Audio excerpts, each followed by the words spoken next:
I'm Pastor Henry Hildebrandt. Good to be with you again here. Thank you for your time. I am stirred in my soul very, very much this morning, and I want to share some of what disturbs me with you. I want to share some of it with you. But before we do so, I want to first of all thank God for the beautiful, beautiful rain we had through the night.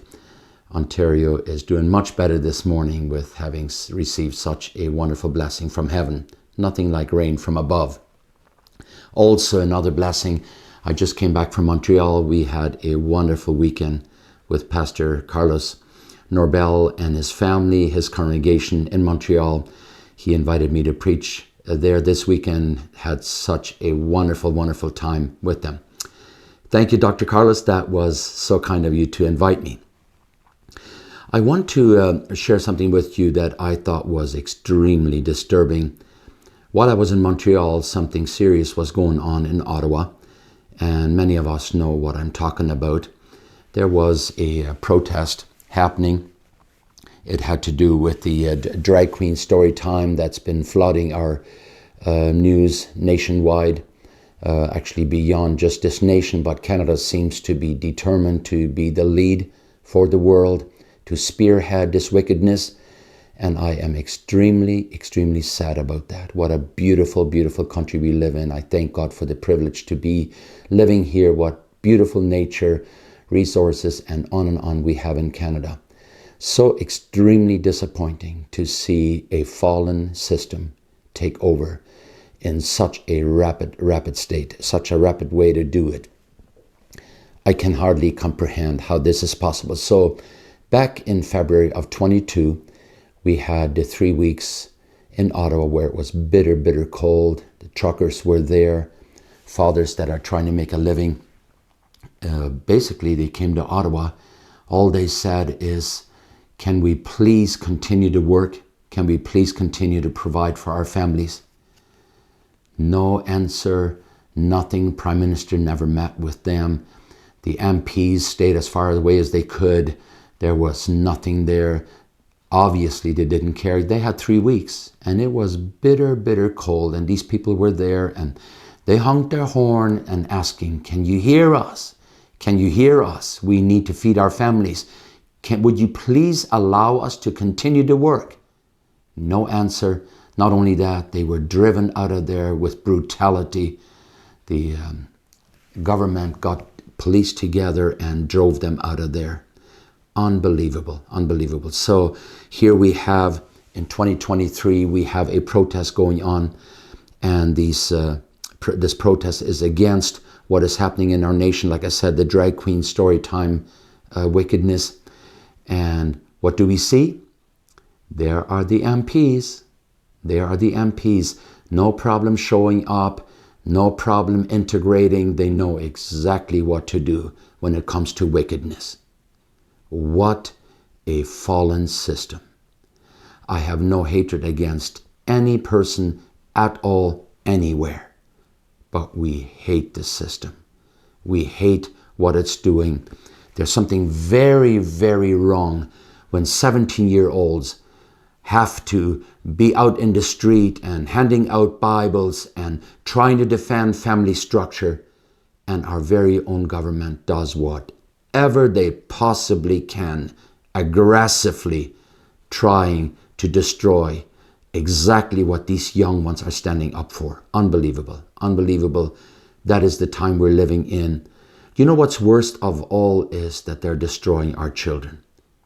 How is it that the world is looking on and allowing Canada to destroy, literally to destroy the young generation, to defile them, to make them wicked as fast as they can?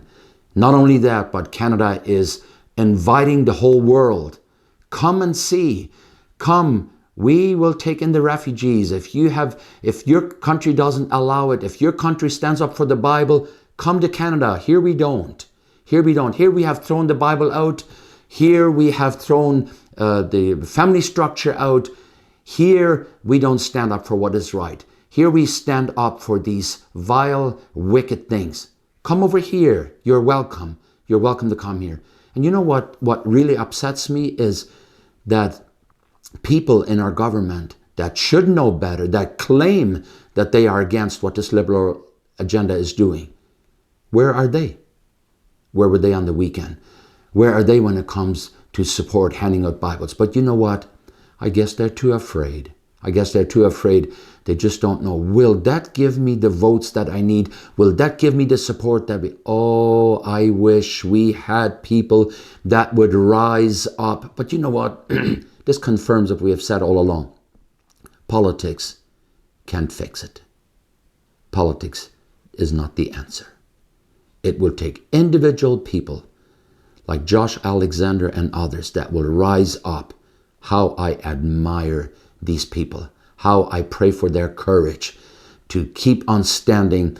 It will not be in vain. I thank God that there's people still like that. And I would like to invite you. This coming Sunday is Father's Day.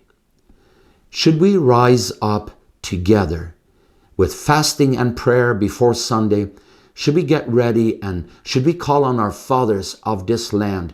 Should we as fathers stand up? Should we as men be real men that are loving and kind, that love their wives, stand up for their families, that love family structure, and that will go against what is being done? Like that sentence says, gender is not a cultural construct. It is a genetic and biological fact. It's not that difficult, folks. It's not that difficult. It's obvious. A wickedness from below, and we must stand up against that. Let's be real fathers. Let's prepare for Sunday. Let's stand up against the wrong. Let's be men like David that stood up against the giant Goliath. Obviously, his size was not even a question how he could go against Goliath. Size doesn't matter. Money doesn't matter. Education, as much as we appreciate it and stand up for it and want it, education is not the last thing. What we need is God. What we need in this country is men that will stand up, women that will stand up, men that will stand up for their family, that will stand up for the family structure. May God help us. May God help us. I thank God for every Canadian that stands up, and especially our young Canadians. God bless you in a special way.